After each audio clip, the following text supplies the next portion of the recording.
I built, and on Thursday I built and installed in my living room a Nordic track treadmill. Nice. So. I was thinking of a gazelle with the little, like, arms. That's Nordic track's your basic treadmill, right? I chose not to go with anything upper body. It didn't seem as necessary for me. I was primarily just interested in getting moving. But the Nordic track, my son is running on it, and I'm walking on it, so it's pretty cool. I am still working on getting any kind of exercise regimen up and running. I'm nowhere near fit enough for 2016. Not a chance. Oh. Right, we are currently live. We've got a little bit of a countdown as well, which means if you are going to be joining us in the next minute or so, or a couple of minutes, do please share the links, let everyone know that we're live and that we're going to be bringing you another episode of Talking Comic-Con, a cup of tea with an Englishman in San Diego very shortly indeed. Michael Leventhal, good morning. How are you, sir? Jumping in on the Q&A on the Google Plus event. Thank you very much indeed for joining us. And again, we're showing you the 5-minute countdown that we generated for last week. We are still looking for regular pictures to come in. If you do want to send them in to pics@englishmaninsandiego.com. Of course, we would love to share your favourite memories from Comic-Cons gone by, either San Diego Comic-Con, any cons you've gone to over in 2015, also your off-site events as well. Do let us know what you've been getting up to. Right, with 3 minutes to go, I'm going to disappear and get my cup of tea, if that's okay. Because I haven't got my cup of tea! I know! Which is very rare. I'll be right back. Yeah, I should probably get some water while I'm at it.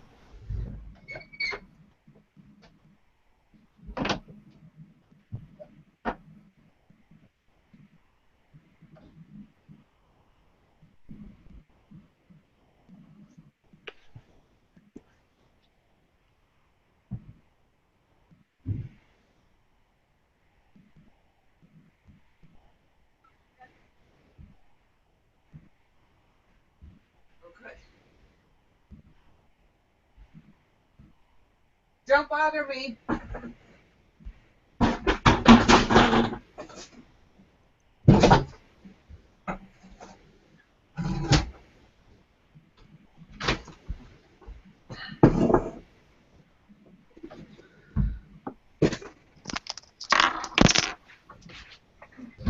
Have you got your cups of tea? You're all ready to go? If you are joining us, thank you very much indeed for your company. Okay.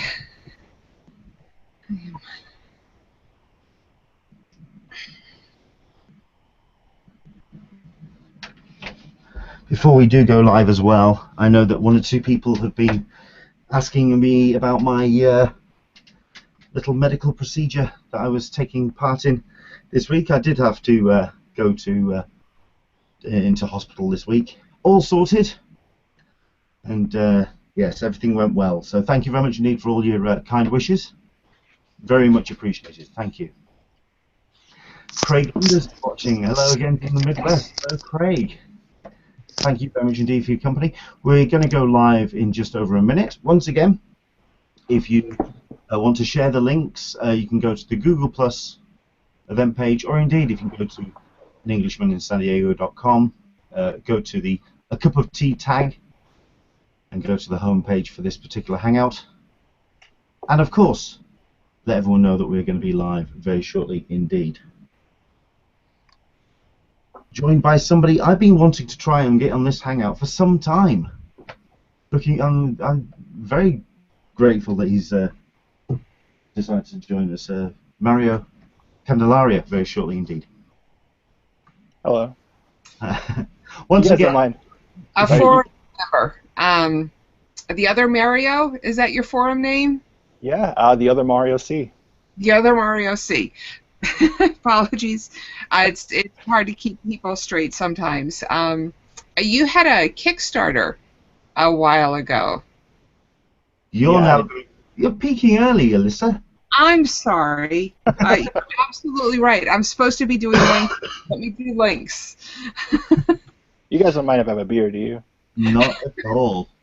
You're not the first person.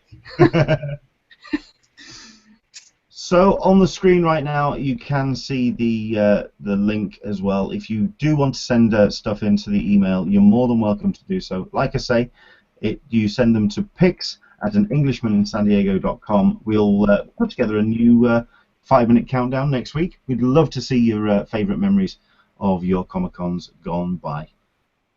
Right, so if I click that, and it's me. There we go.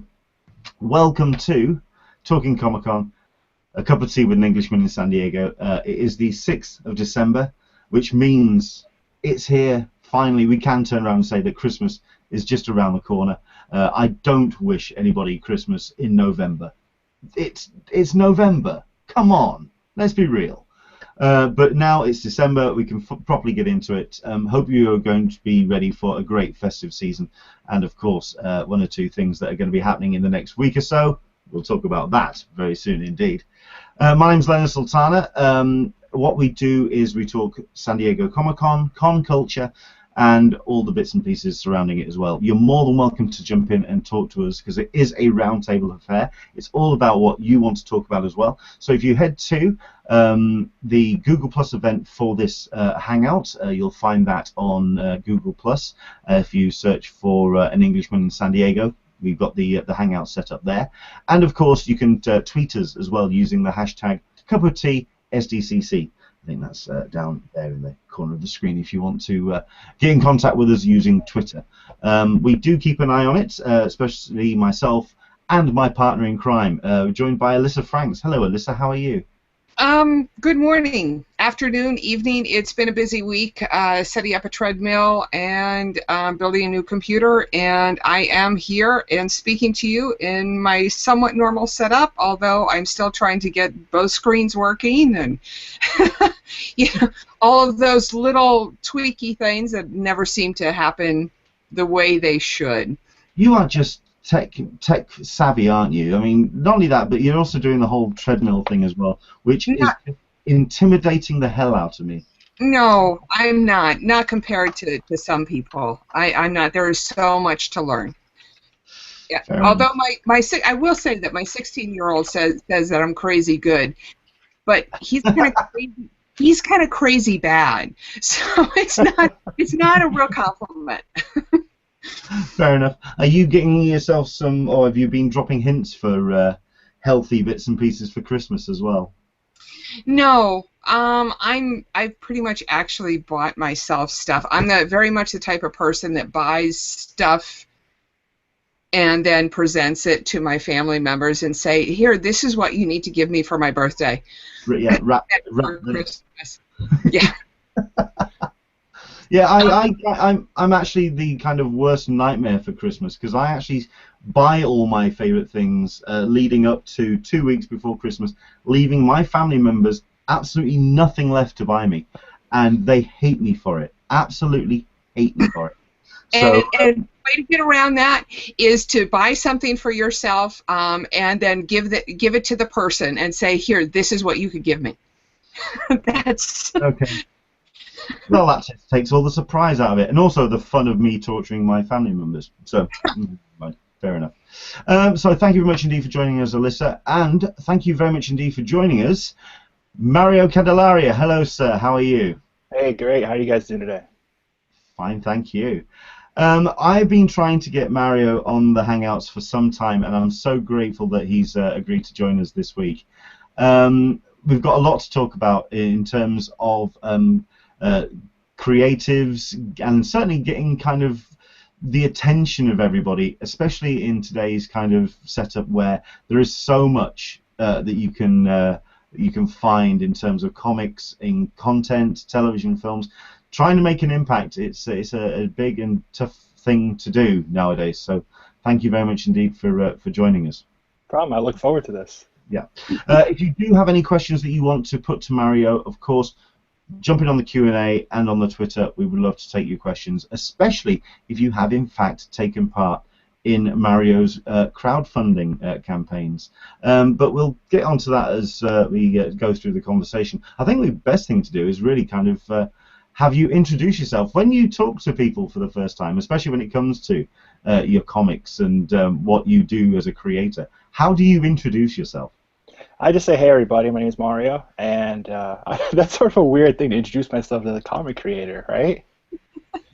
I mean, at least to people who don't really know me, all right off the bat, like, hey, I'm poor. No, yeah, it's just something that progresses as the conversation rolls on. It's not something I just kind of blurt out there first, but don't launch right into it. Yeah, you got to build up to it. You can't just, you gotta have foreplay, for lack of better meaning.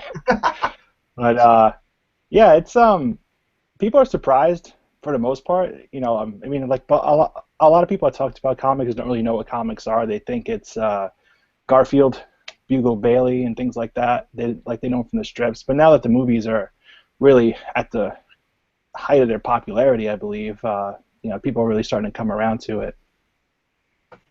Okay. I mean, what's been your history when it comes to comics? When you were, because just to kind of explain to people who may not have seen any of Mario's work, they're not so much that it's not the superhero stuff. It's very much more about human relationships, isn't it? Yeah. Well, that's the stuff that always draws me to storytelling, no matter what it is, comics, plays. My fiance and I like to walk around IKEA and listen to couples fight. So that's all. The more human, the better. But my history of comics comes when I believe I was 3, maybe 2. I started out with Count Duckula, the Police Academy comic adaptions, things like that, and then I rolled over into Spider-Man. And I know I had cousins that gave me milk crates full of books when I was younger, and I just kept on going forward with X-Men. As I got older, I got into DC Comics. I think I was in my 20s when I got into that with Green Lantern Rebirth and Identity Crisis, and now I read pretty much everything that comes out. Wow. I mean, it's interesting that you talk about the background in sort of superhero comics, because is it something that you've thought about writing about and doing the superhero genre, or is what you're writing at the moment very much where you feel at home? Yeah, my first comic was actually about an Italian-American superhero in New Jersey who fought against a resurrected Mussolini. So that was my first attempt, and I got some good praise at it, but I didn't really feel like that was my voice, and that's when I started to drift more towards the slice of life things. After reading like Dean Haspel's Street Code that came out through Zuda Comics and such, I was like, wow, if I could see these stories that are like Woody Allen movies on paper, I think I could write something like that as well. I mean, I love superhero books, don't get me wrong. Everything I pretty much read is Marvel or DC, but I'd rather be on the sidelines than actually trying to quarterback a book or something. That came through with your Ashes book. It was very much a real, you could see those events actually happening, and that was nice. It was nice to see a hero in real life portrayed. That was interesting. Thank you. Yeah, I try. Like I said, I study the way people talk, and I just drew from inspirations because it took place in Brooklyn. I'm from Brooklyn. I have family still there, my uncles and such. We all like to bust balls, and I try to put that into the story as well. But I also try to, make it more human, because firefighters are regular people like you and I. They just happen to jump into a flaming building when I try to avoid one. Absolutely. That did come through. You really, with him and his friend, you really got the feeling that there was that a working camaraderie, as you say, ball busting. Sorry. Well, I don't know how else to explain it, because I had that, myself, I had that kind of a relationship with the people that I worked with, and that was in a more physical type of work.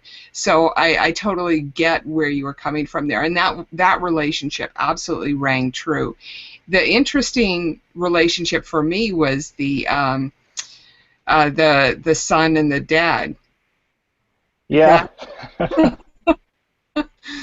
That was how much did you draw from reality on that one? Well, my dad wasn't really around, but I guess I could sort of say that that's me having my therapy session on paper. But yeah, I wanted to make the story about fathers and sons. The whole overarching theme of the book is actually, the relationship between fathers and sons. And just like the way that Marco was with Matt, where he's present but still distant. I felt like that was something that you don't really see a whole lot of that. I mean, you do with Ant-Man kind of, but at the time there wasn't much of it in comics, and I wanted to put something like that as well in there. Marco is the son, is the child. Yes, the lineage goes Mr. Terwilliger with no first name because he's just Mr. Terwilliger, and then Matt, and then Marco, who's a Staten Island brat. So. Okay. I think we've kind of jumped ahead just for people who haven't actually read Ashes. Spoilers. We'll go back in stages. Just if you could explain to people who haven't read Ashes what the story is about. Yeah, Ashes is a graphic novel about a firefighter who loses a leg. Oh, spoilers alert. He has a horrible accident during a job, and he has to try to rebuild his life after that. Okay. That's pretty much the gist of the story. We try to make it as dramatic and as real as possible without going too cartoony, but it really is the struggle of trying to rebuild your life and find new purpose. What were your influences when it came to putting Ashes together? Was there any kind of writers or any works that you'd read before that sort of like just to give people an idea of the touchstones that you were aiming for when you were putting the book together? My number one comics influence is Brian Bendis. The way he has the characters talk with one another. There are whole issues where they're just sitting around the Avengers Mansion doing nothing, but just having conversations. I thought that was a great influence of mine. Woody Allen is a big one. I love his movies, and the quirkiness of having characters talk, but also that's the way people really are. Also, Dennis Leary, Rescue Me. That was a fantastic series. I think that might have probably been one of the biggest influences of just having firefighters, not necessarily jumping in the buildings, but also having relationships and just talking and being, one of the guys. But the biggest influence, I think, is growing up in Brooklyn, seeing how the people were in the neighborhood. 9/11, definitely. I mean, I lived in New York at the time, and that changed my life. I was finishing up high school when that happened, so I didn't really get to experience what life was, quote unquote, pre 9/11. But growing up in that, I definitely got to see how firefighters were. There's a series that I'm not a massive viewer of, but I certainly know the pitch and the tone from watching episodes. And I'm trying to remember the name of the series. It's the Tom Selleck television series where there's like a family of sort of like New York cops, and that kind of, there's definitely that vibe of that in Ashes, where you have the lineage of a family, not only of blood, a blood family, but also the family of firefighters. What's your background in terms of what you do for a job, where you pulled that from? I work for a tech company, so I pulled that from out of nowhere. It's impressively done then, because you can definitely feel that kind of the group bonding and the group dynamic between certainly like the guys on the job as well. Yeah, no, I was thinking about heroes, real life heroes, to stick with the superhero theme of comic books, and I wanted to put something new that we didn't really see on the shelves that often. Carl and I were trying to think of something, and we thought firefighters would be cool. We can make a real dramatic story, still have heroism in there, so there's that running theme. But yeah, it came out of the ether, to be honest.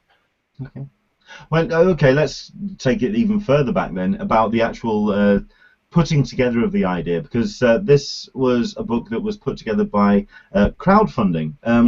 Let's start right at the back. You say that you have, the artist of the book, whose name escapes me at the moment. I do apologize. The artist is Karl Slominski. There we go. But where did was it yourself that had the idea first, and then you outreached for artists? What was the genesis of the book, putting the book together? Yeah, I pretty much put a scene together. It's one of the fire rescue scenes in the book. I won't say which one for spoilers, But I put that together first and foremost because I was just working with pacing, working with visualization in my head, trying to see if I can, do something that's dramatic but exciting and also do it justice. Sorry. And after that, I tried to find an artist, and then that's when I found Carl. There were a couple people who were interested, but I think he and I clicked the best. I like to joke and say it was like comic book, Tinder. We both swiped right at each other. That's a bad joke, but I tried. No. I got the joke, but I think when you sort of like start comparing artists to Tinder, because then they just sort of like go, okay, well, I'm going to vote for you in this way. Have I got paid yet? Yeah, I pretty much put my money where my mouth was on this. Well, I mean, yeah. That's for somebody who doesn't really know about how a comic like this or a graphic novel like this is put together. In terms of what was your aim when it came to Ashes? Was it a case of actually making a financial reward, or was it a case of getting yourself out there and your name out there? That's a great question. I'm happy you asked that. It was honestly a case about just getting my name out there and getting something. Financial reward, I'm negative thousands when it comes to making comics. That's just money that's just gone.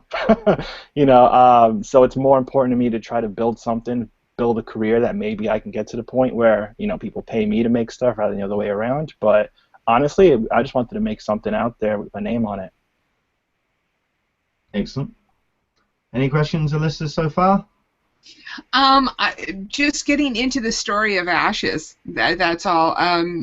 But I suppose in terms of the drive to create this comic, how did that come about? Because it's one thing to say I would like to put a comic together, and then it's another thing to hook up with somebody, meet up with somebody, I should say, who has that same vision, or who you can work with in terms of the artist, who was fabulous in this. I really enjoyed his work, and then actually put together a well-produced book. I've seen some comics out there which are just horrible, and yet,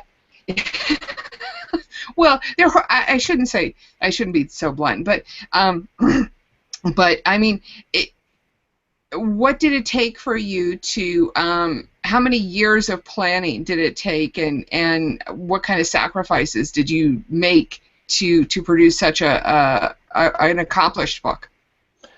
Wow, that's you're hitting some deep questions here now. Honestly, I didn't want to actually make comics until I was in my 20s. So I was honestly searching for a purpose in life. You know how it is when you get to young adulthood. You're just like, all right, here I am. What am I gonna do? And I've always liked comics, but even when I worked at a comic shop, I was never like, this could be me on the shelf sometime.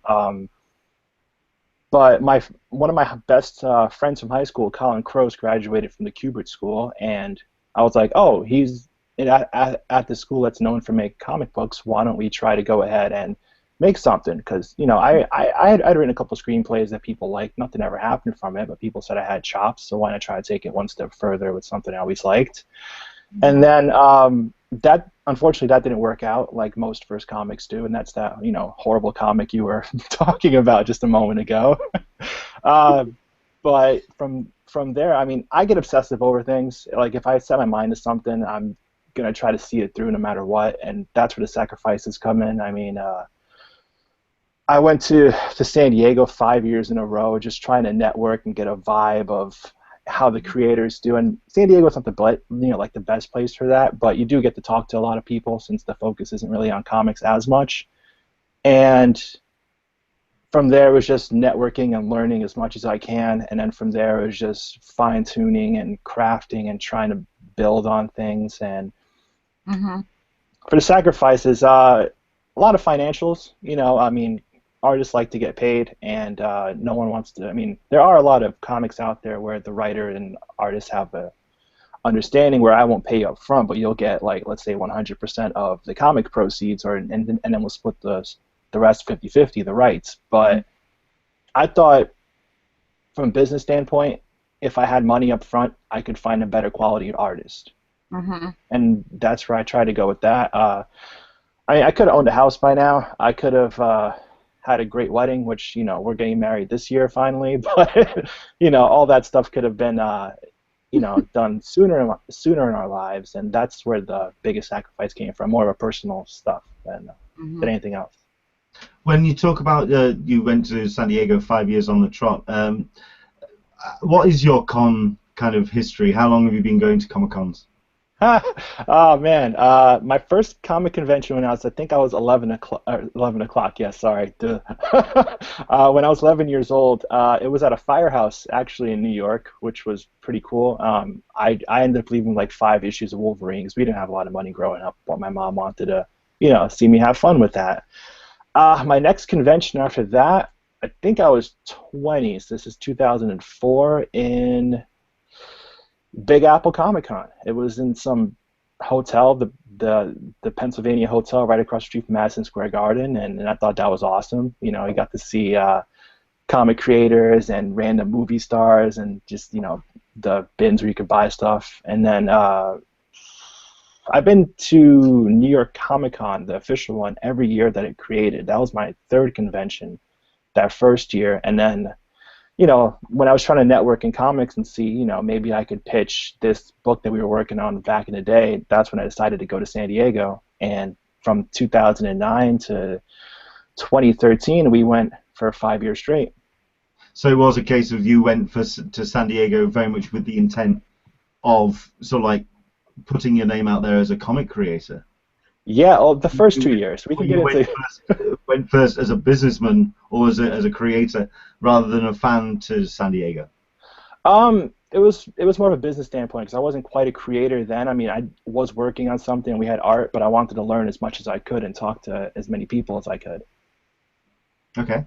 And how did that go down? I mean, when you were first, because I can imagine when you go there and you've got an idea in your head, but nothing really kind of tangible to show somebody, you're having to kind of work on that kind of that networking. How did that go down when you were kind of putting the idea forward to people?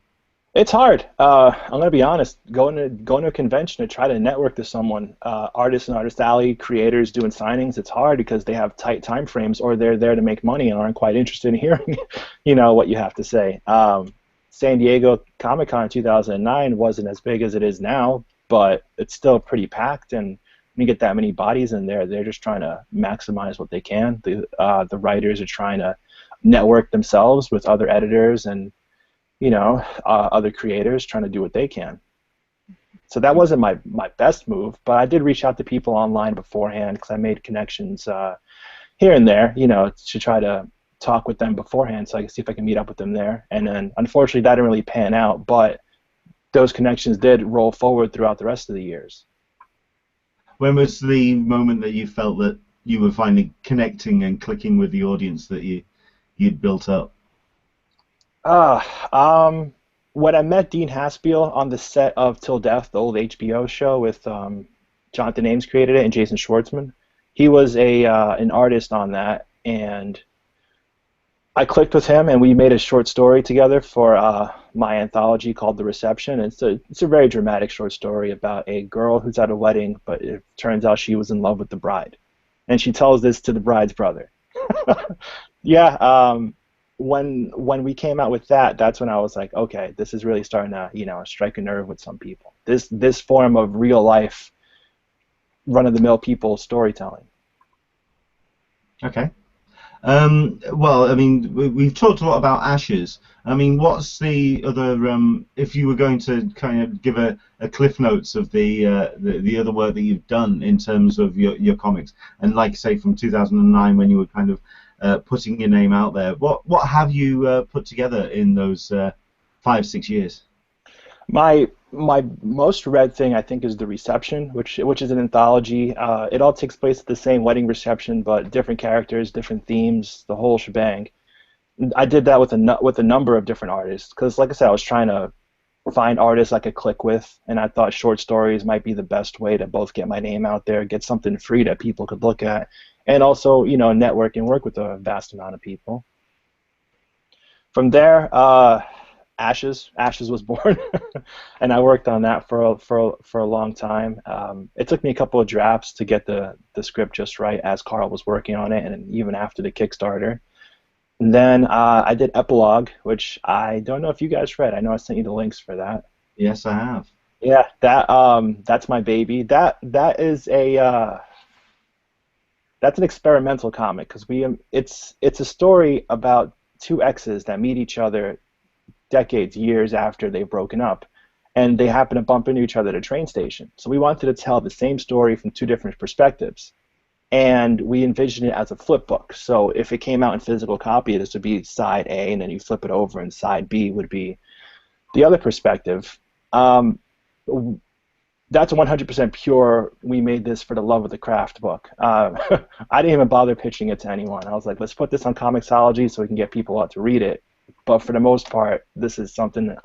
It was an experiment, and it was something we did for the love of comics. I absolutely loved reading those two issues. Actually, I thought they were absolutely. I was actually very curious with the title of Epilogue, because I was wondering if there was actually another backstory or another comic that led into these two, and it was kind of like the two span off from those. But you can tell it was very much about an epilogue of a relationship, and the experiment, especially when you actually use exact panels for both books, and you kind of like you have the arcs that run of the relationship, which I found fascinating. I'm a big fan of those two books. Thank you very much. That means a lot for me to hear that. Like I said, that was something we were experimenting with, but yeah, you hit the nail on the head. It's pretty much the end of a relationship. The idea is really weird. I was driving to a comedy club, and I was listening to the radio.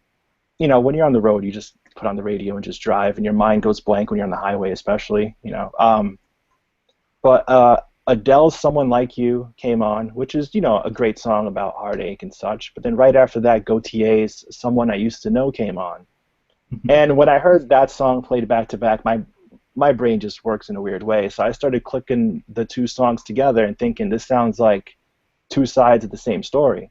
And then from there, that's when I got the idea of, okay, what if I do a comic like this, where it's, you know, the end of a relationship, and you can see the heartache and the good parts, but also ultimately it's over. And that's where Epilogue was born. It's very, very cool. If you do get the chance, where can people find those two books? You say Epilogue. Epilogue Parts 1 and 2 are on Comixology, and we will have an announcement about that coming up soon in the new year. Cool. So is Ashes on Comixology also? Yes, Ashes is on Comixology. It's only $10. Oh, and Epilogue is $1 a piece. Like I said, we made this for the love, not for the financial gain, so we put that out there as cheap as possible. Comixology is great, to be honest. I love the way that they handle the panning and the zooming if you look at it in a guided view. Mm-hmm. Cool. Well worth the Ashes. Also, how has the response been to those on Comixology? I haven't heard much of a response from Comixology itself, but people who have picked up the book, they're digging it. You know, they love Carl's art. Carl is a genius at what he did, and I could tell you a story about that in a moment. But the biggest response I get is from the realism of just, it sounds like people that you would know in real life. Mm-hmm.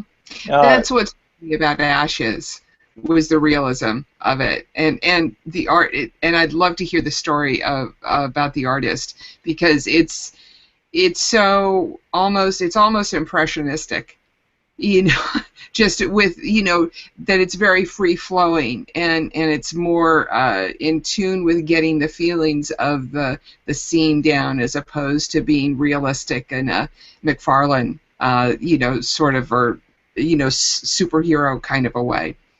So yeah, Carl, I was actually very impressed with the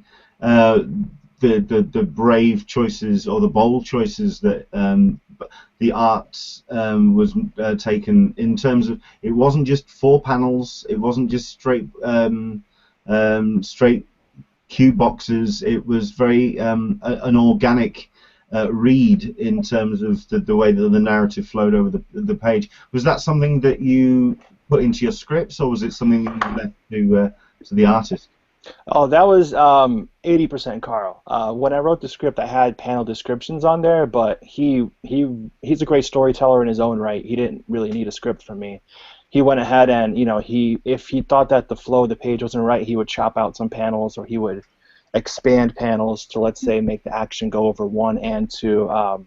He's really brilliant. I really do love what he did. I have a bunch of pages of his original art right here. I'm trying to find one that's not spoilerish, but just so we can talk, say what you're talking about, where it's not just 4 panels here and there. It's, you can see that he uses the heavy black inks in real life, as well as, he takes liberties with the panel placement. Yeah, the guy's a genius. With his blacks and with his shadows, which is it's interesting, because I mean, when you do see some artists, and when you see certainly artists that you're not too familiar with, you kind of need a little bit of time to get into what the rhythm of what that person has intended for the book. With this, it's a case of no, bang, this is the story. This is the story that we're telling, and it's very bold to do. We were talking about Kickstarter and actually getting this book made. Can you tell us a little bit how that came about, and whose idea was it first to kind of make that bold choice of going, okay, crowdfunding?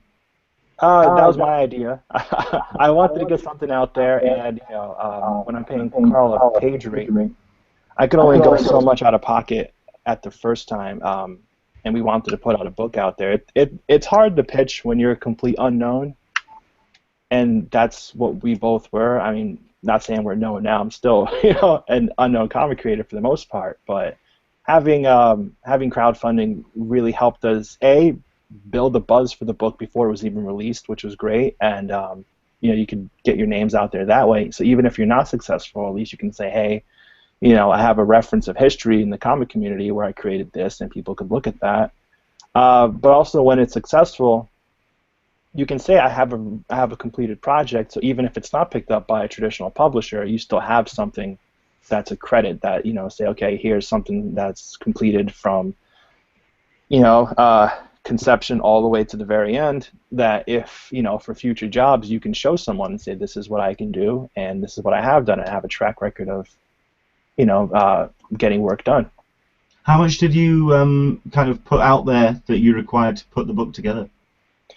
The original campaign was $5,500. Geez, I think I probably would have needed like 10,000 to be honest, but that's just putting the rest out of pocket if I can. Mm-hmm. Because we're unknowns, I wanted to keep it as low as possible, but also still, get a nice amount for the, to help us on the way there. What kind of perks did you offer? People were drawn into the books. People had original art. Little sketch cards. I have one over here that I keep. We're supposed to send these out, but I kept one for myself because it's so cool. But yeah, we offered a lot of things to people. Just nothing like cheesy. I got shot down a lot of ideas, to be honest. Like there were some firefighting mini-mates. I was like, hey, what if we offer this? And there was just no around the room. But yeah, we kept it as practical as we could. No variant covers for this, because printing a graphic novel that's 100+ pages is expensive enough. Trying to get variant covers here and there, goes against that. Fair enough. What was the reaction when you launched the Kickstarter? Was it something that you kind of got a nice response and reaction initial off, or was it something that was a bit of a slow burn in terms of actually making the target? We started out hot, to be honest, because it was all friends and family who wanted to see this succeed, and then from there it was just trying to grow the buzz. So we did have some lull periods, which if you guys ever have a chance to do Kickstarter, I'm not sure if you have, but it is a frustrating experience when it doesn't go as smoothly. I would love to be a creator that's like, hey, it's up, and then look at my phone after lunch. It's like, hey, we're fully funded, now let's do stretch goals. No, we did a full 60 days with this and made it, I think, 3 days left to go.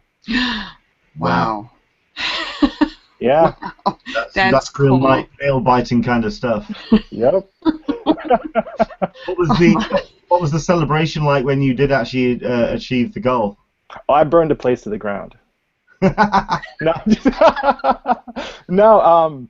I was so burnt out. I think I just went to Wendy's and got a burger or something. Like, hey, this is awesome. Let me celebrate something that'll kill me right away.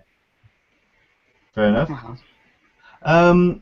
I think I'm getting one or two questions that are coming in, certainly from people who are interested in making their own comics and their own books, and they're very curious as to what it was actually like to kind of network once you've got something tangible in front of you.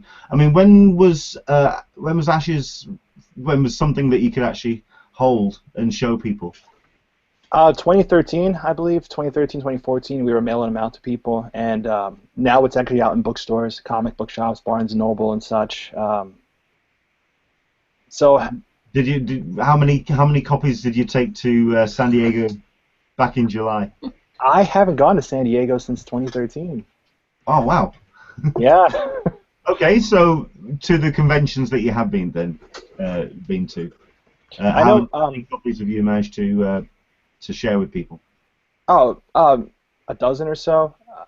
Like, we didn't have a whole lot left over from the initial print run after the Kickstarter, and we didn't want to flood the market while we were trying to pitch, because I know publishers think it's a turn off if someone can buy the book here or here. So we were trying to localize it and keep it as small as possible. But we gave out some copies. I know Carl went to Motor City Comic-Con back in 2014, and he gave us some out while he was doing his booth. And when I went to New York Comic-Con, I gave some out to people here and there. And it was the biggest thing I feel is to be on Twitter, to try to network that way. So then people at least know your name. So you can go up to them and be like, oh, hey, I'm X and O person that you talk to online, and then they're more familiar with you. Is there something that when are you thinking about going to cons again? Because you can take Ashes and actually then use that to move on with other projects. You'd say that Ashes was 2013. What's been happening in the meantime? I've been working on Epilogue. Epilogue was something that took a couple of years to make, because I worked with many different artists on that. Like you saw, the main story was done by one person, the girls flashback by another person, the guys flashback by yet a third person. So just working on trying to coordinate that took a lot of my time. I had Kumar, which we did on Kickstarter over the summer. That's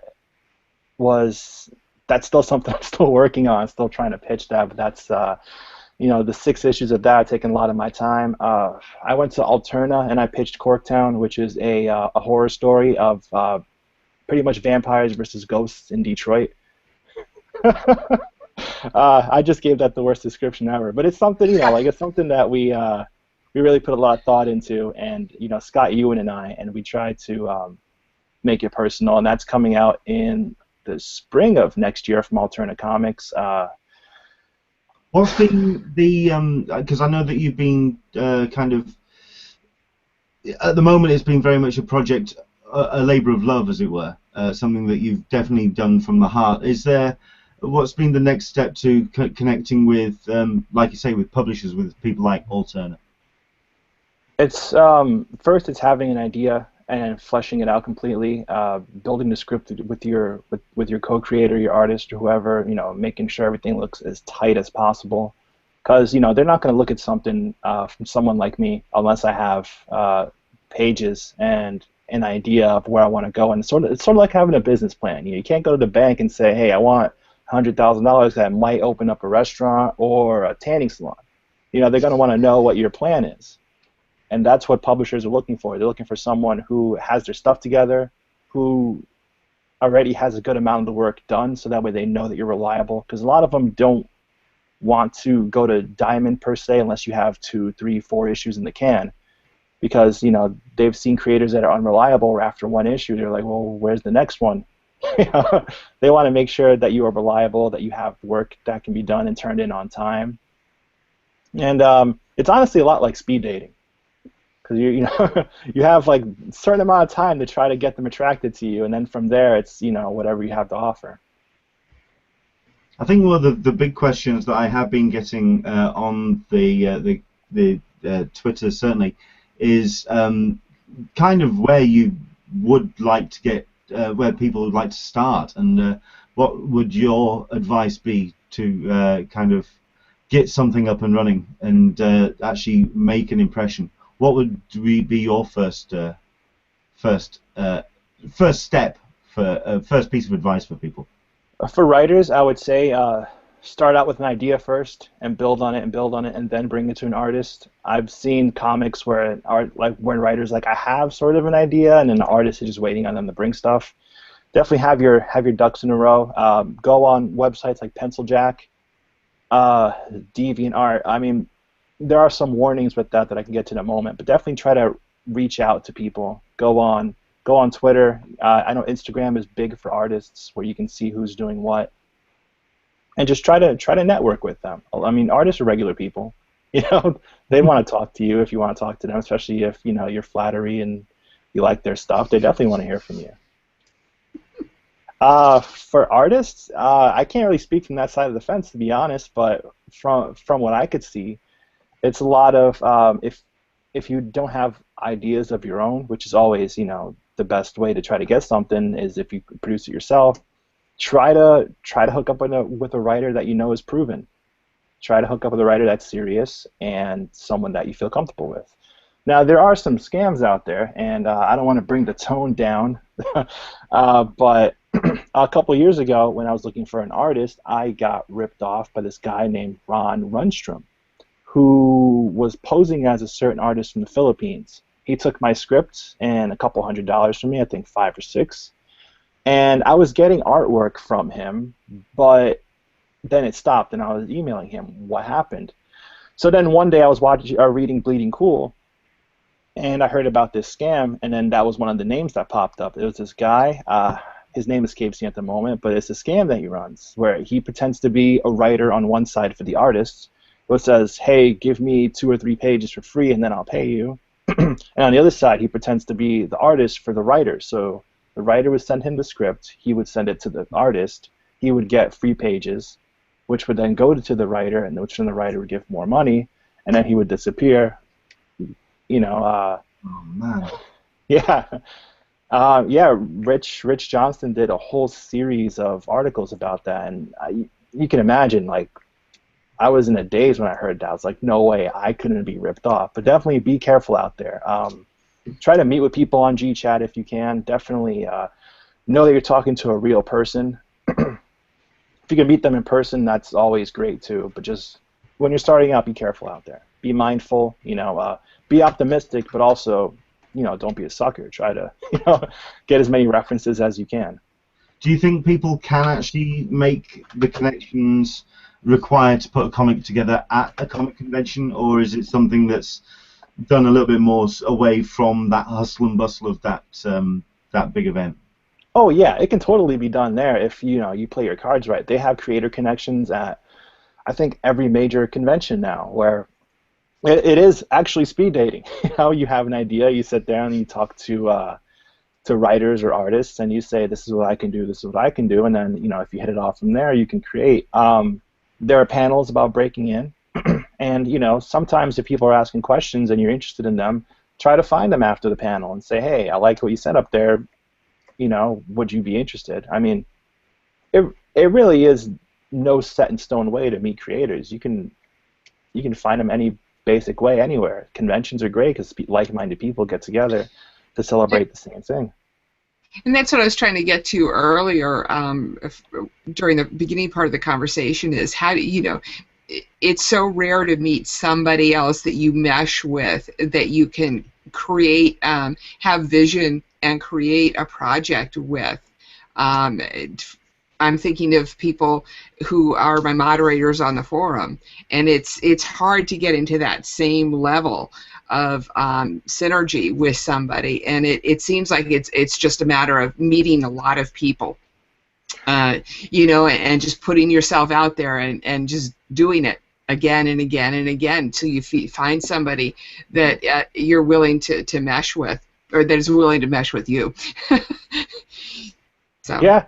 It is a lot like dating, to be honest. You're just out there it's a numbers thing. If you're gonna play that old, game, Yes. there's only so many no's you can get before you get a yes. Yeah, exactly, exactly. Just to get back into the writing of Ashes, if I may, for a minute or two, Leonard. Sure, go for it. Yeah, when I think that the only, and I hate to be, and I'm not being nitpicky. Well, maybe I am being nitpicky, but the transitions from 6 months later, I think there was at one point you did a little time jump, and I think I found that a little jarring. But I totally understand why it was done within the plot, and without getting too spoilery. Because it is such a long arc, and you get to see a beginning and an end of the story. But I did find, those transitions are always difficult. And you said you wrote plays too. Are you screenwriter also? Yeah, I dabble here and there. I have one thing in the works that I can't talk about, but yeah, I try. So that was one thing that I observed with regards to the Ashes production, not production, sorry, script. Oh no, it was a production. It's so dramatic. Yeah, the time jump was pretty. Like you said, it might have not come off the best way, but like we wanted to jump forward, and the way we handled the transition.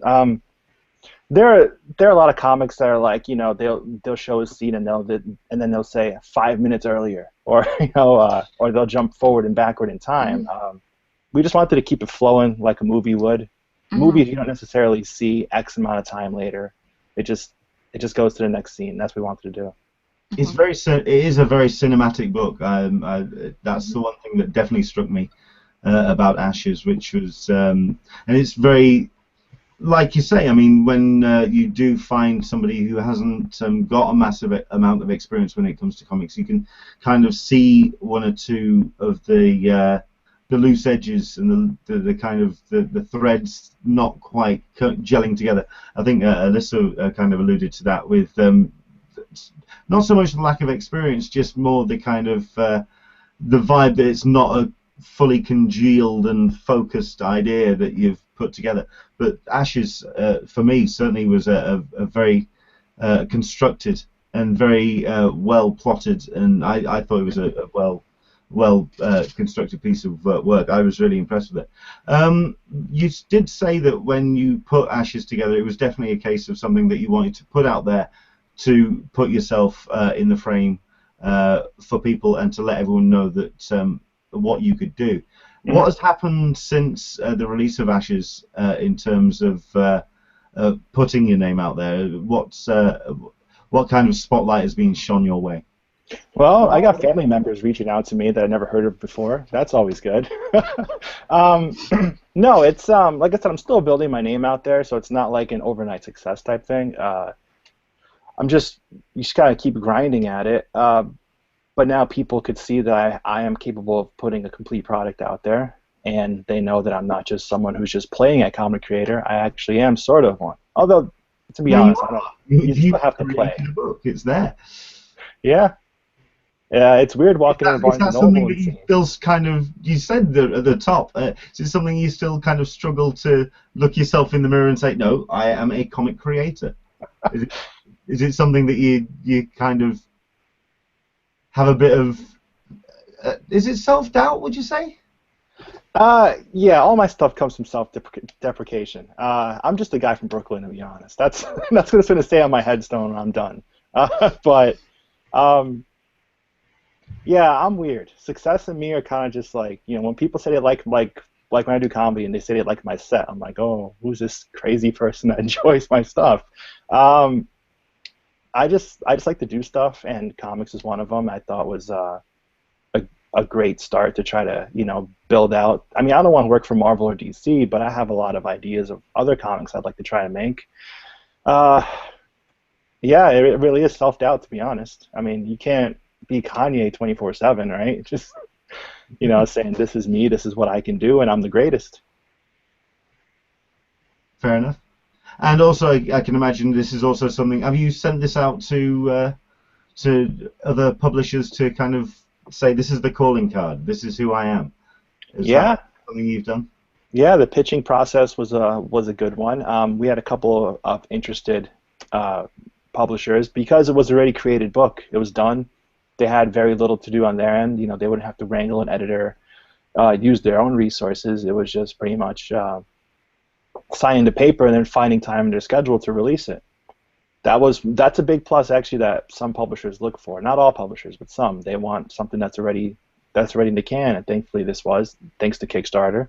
And with Z2 Comics, I met the publisher Josh Frankel. He's a great guy. He's awesome to talk to. We're both New York kids, so you know, he's from Manhattan, I'm from Brooklyn, but we have a lot of similarities with our past and our families and such that we can talk about and build on. And I had dinner with him one night, and I was like, all right, I know that there's other people interested, but you're going to be the guy I'm going to go with. Internally, I said that. I didn't want to let him know. You know, you got to have a poker face. But yeah, that's, you know, publishing is hard sometimes, you know, even if you have a completed project. But thankfully, you know, because of this, it proved who I am, like you said, the calling card.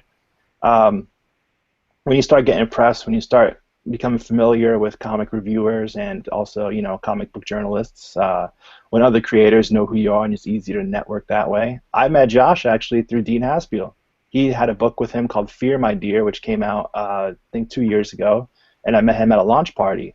And then I was like, oh, by the way, I have a book, Ashes, which is created. We're thinking of pitching it, which is always the key phrase. You gotta say thinking to make it seem like you know, aren't gonna quite go through with it. Like, yeah, I have this. I might not do anything with it. But yeah, and that's pretty much the history of how this relationship came about. And he's been great since then. I've been working with him to beef up his graphic novel line. He just had Pawn Shop come out on the same day, which is done by the brilliant Joey Esposito and Sean Von Gorman. That's another New York City tale. It's 4 stories that are separate, but they have common threads that interlock all of them. And we released it for Z2's New York month, which I think I pitched Josh the idea of that, because he's a New York City publisher with a story of New York City. Why not, try to take advantage of that? Wow. Excellent. I mean, it does sound very much that it's very much a New York networking thing as well, which is for yourself. I mean, that sounds something that's very ideal to you. That working with other New York people appeals. Yeah, Epilogue was created almost 100% in New York. The artist Dave Ganjami lives in Brooklyn. Nathan Schreiber lives in Brooklyn. Ashley St. Lawrence lives just outside of New York in New Jersey, which is technically New York now anyway. Heather Antos, she's the editor. She's from Michigan, but now she lives just outside of New York City as well with the letterer Zach. I live in Philadelphia. I'm like the furthest person away, to be honest.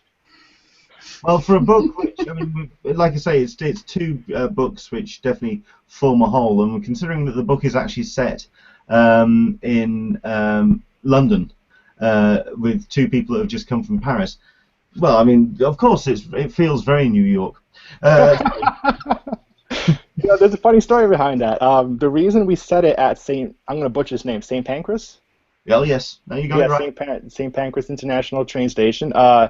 Is because I was researching train stations and I saw this one statue they have called the Lovers, which we put on the cover of the book. It's just these 2 people locked in an embrace, and I was like, wow, okay, this is destiny. We have to have this here. My goal is to get to London just so I could hold a copy of Epilogue and be like in front of the statue, like, hey, this. Well, we'd love to have you. Oh yeah, and I reached out to the people at St. Pancras reached out to me actually. Really? And they were really interested in trying to see if we can do something together. More on that in the future, hopefully, but that was just dumb luck, to be honest. So it sounds as though that you've got some irons in the fire, so to speak. That there's a lot of nibbles coming along your way. Is that a true statement? Yeah, that's very true. I spent several years hustling where all the fruit is now starting to, come about.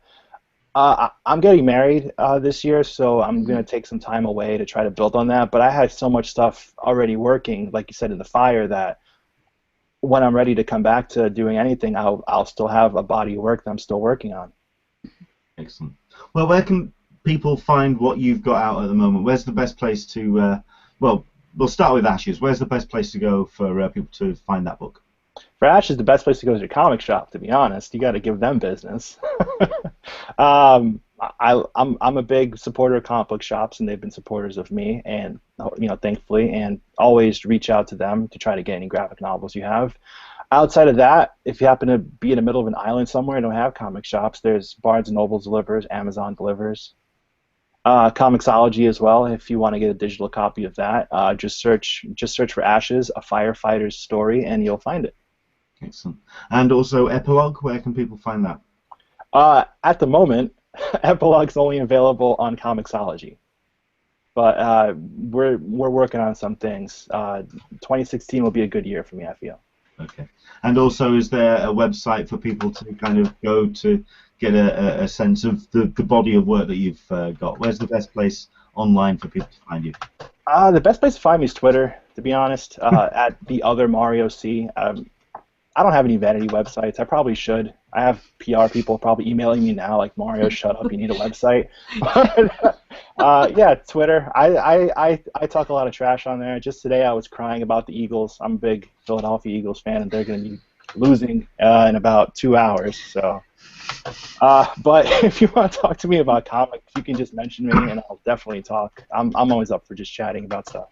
Excellent stuff. So yeah, if you want to follow Mario, like I say, that's the other Mario C.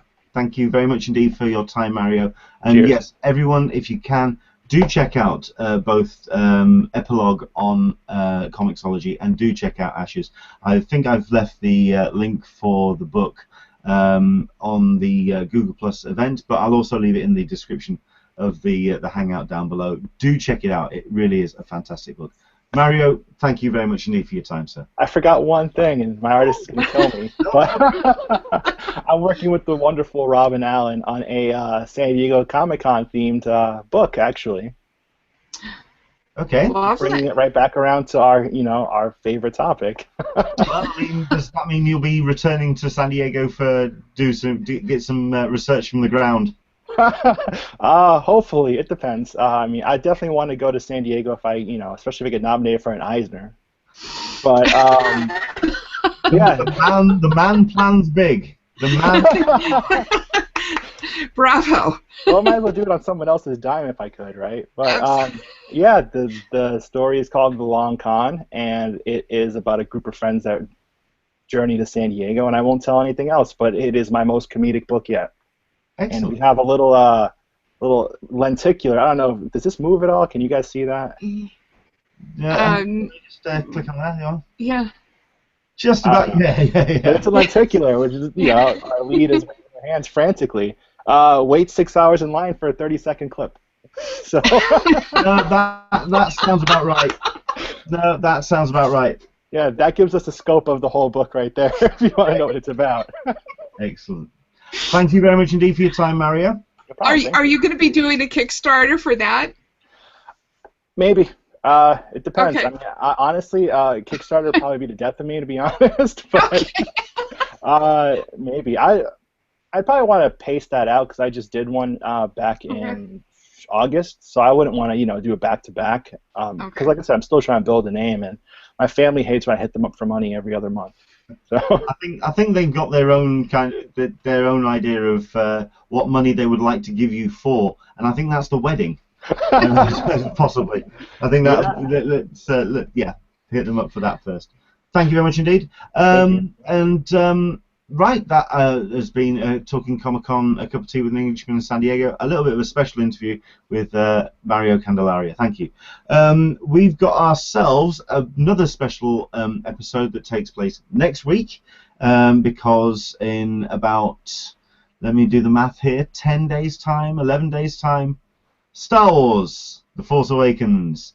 I think I have my Star Wars San Diego Comic-Con t-shirt wearing there. It is, of course, just around the corner, and we're going to have a special episode next week where we're going to be joined by Katrina Dennis from Oh Katrina, who we haven't had on the Hangout for some time. So looking forward to speaking to Katrina again. And thankfully, we are also going to be getting Russ Burlingame actually on the Hangout. He's determined that he's going to actually join us this time. We keep doing ships in the night where we kind of miss each other. So yes, Russ Burlingame from comicmovie.com is going to be joining us as well as we talk about our favourite Star Wars memories, about what we're looking forward to when it comes to The Force Awakens, and also just what we also have in mind for our first screening, because I think I'm going to a midnight screening, so I'm probably going to be one of the first ones to see it, because I know that thanks to time zones, don't worry, I'm not going to ruin anything for you, but yes, I'm looking forward to Star Wars Force Awakens. Hopefully we'll be joined by yourself, Alyssa. Will you be joining us next week? Absolutely. Excellent. Absolutely. I'll be here. Okay. Assuming my boss, assuming that my schedule at work is not crazy and I'm being called in on an emergency. Fair enough. If you just let people know where they can find you, Alyssa. friendsofcc.com/forum. Okay. I do know that we've had one or two issues in terms of the live stream on Google+. We will do a little bit of research on that, but hopefully you have managed to keep up with us and enjoy tonight's episode. Back again next week with our Star Wars The Force Awakens special next Sunday. Thank you very much indeed for joining us, and we'll be back with a cup of tea with an Englishman in San Diego next week. Take care. Bye-bye. Excellent.